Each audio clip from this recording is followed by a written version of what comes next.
تو شیخ جمہوریت ہے، اب جمہوریت بتائیے، جمہوریت کا اسلام سے کیا تعلق ہے؟ 8 کو میں ووٹ دوں نہ دوں، کس پارٹی کو دوں، آپ کس کو دے رہے ہیں؟ جمہوریت کے لیے تو ہمارے پاس دلائل بھی لوگ دینے والے موجود ہیں، اس کو کفر بھی کہتے ہیں اور اس کو اسلامی کیا ووٹ کاؤنٹ بھی ہوتا ہے ہمارے معاشرے کے اندر؟ اس ووٹ پر کوئی حکومتیں آتی بھی ہیں کہ نہیں؟ ویسے جمہوری جو نظام ہے اس کے حوالے سے ہمارے یہاں تھوڑا سا ایک جو مختلف آراء پائی جاتی ہیں. بعض لوگ یہ سمجھتے ہیں کہ شاید صرف یہ انتخاب یا طرز انتخاب جو ہے یہی جو ہے وہ اس کے اسلامی ہونے کے لیے کافی ہے، کہ ایسا نہیں ہے. جمہوریت کا اگر بنیادی کانسیپٹ پہ بات کی جائے، جو ایک ڈیموکریسی جو چلی آ رہی ہے، جو یونانیوں سے ہم تک پہنچی ہے، لیکن اس میں ایک بات کامن رہی ہے اور وہ یہ ہے کہ اس پہ جو کانسیپٹ ہے بیسیکلی ڈیموکریسی کا، وہ ہے انسانوں کی حکومت. بنائے ہوئے قوانین بھی انسانوں کے اور چلانے والے بھی انسان ہیں، اور ظاہری بات ہے جن میں نافذ ہو رہے ہیں وہ بھی انسان ہیں. بنیادی تصادم میں سمجھتا ہوں اس کو کہ اسلام کا اور جمہوریت کا، کیونکہ جمہوریت میں تو یہ تصور آ گیا کہ انسانوں کے بنائے ہوئے قوانین، اور جو اسلام نے ہمیں جو تصور دیا ہے وہ ہے ان الحکم الا للہ الا لہ الخلق والامر، حکم اللہ کا ہے اور اللہ ہی کی تخلیق ہے، اللہ ہی کا امر ہے. تو اس سے ہمارے سامنے بالکل واضح بات ہوگی. بلکہ اللہ کے رسول صلی اللہ علیہ وسلم کو بھی یہ حکم دیا گیا. قرآن مجید میں بھی یہ آیت موجود ہے کہ ان احکم بینہم بما انزل اللہ ولا تتبع اہواءہم، کہ جو اللہ رب العالمین نے آپ پر نازل کیا ہے اس کے ذریعے سے آپ جو ہے وہ حکم کیجئے اور فیصلہ کیجئے.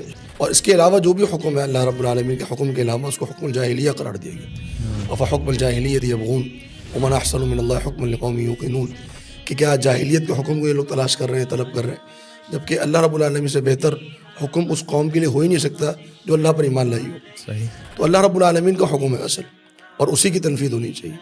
تو جو ڈیموکریسی کا بنیادی تصور ہی ایک متصادم ہے اسلام کے نظریے کے ساتھ. اس میں ایک شبہ شیخ میں آپ کی طرف رکھنا چاہوں گا کہ جیسے ایک یہ ہے کہ جو شورا کا ایک تصور ہے، اور جو ہماری پارلیمنٹ ہے یہ مجلس شورا ہے بنیادی طور پہ، اور اسلام نے تو حکم یہ دیا کہ امرہم شورا بینہم، کہ اہل ایمان کا معاملہ شورا کا ہے.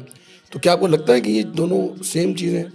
دیکھیں، قرآن مجید کی تو یقیناً آیت ہے وَأَمْرُهُمْ شُورَىٰ بَيْنَهُمْ، معاملات جو ہے مشورے سے حل کیے جائیں اور معاملات کو، اور یہ اللہ کے نبی صلی اللہ علیہ وسلم کا حکم تھا. اگر آپ اس سے جمہوریت لیتے میں تو بعض یعنی جب لوگ لکھتے ہیں اور اس کو جمہوریت کو عین اسلام ثابت کرتے ہیں تو میری عقل حیران ہو جاتی ہے. کیوں کہتے ہیں لوگوں کا معاملہ ہے، اس لیے یہ تو بہت سب سے بڑا مسئلہ ہے، اس میں آپ سب لوگوں کو پیچھے کیسے کر سکتے ہیں؟ سب نے اپنا اپنا مشورہ دینا ہے. مشورے میں صفات دیکھ کر مشورہ کیا جاتا ہے.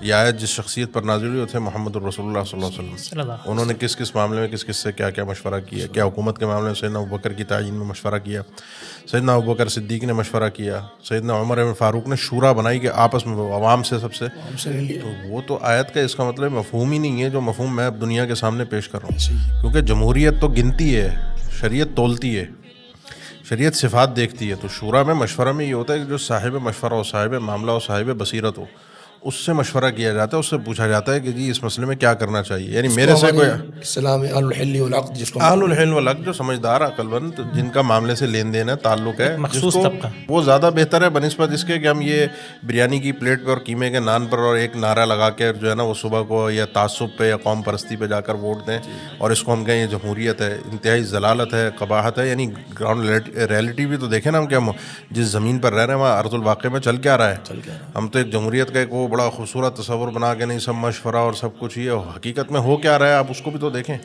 کیونکہ یہاں لوگوں کے اپنے اپنے مفادات ہیں نا. تربیت ہماری مفاد پرستی پر ہوئی ہوئی ہے. کسی کو کچھ چاہیے، کسی کے کوئی اپنے مفادات ہیں، کسی کو سرکاری نوکری پہ ووٹ دینا ہوتا ہے، کسی کو.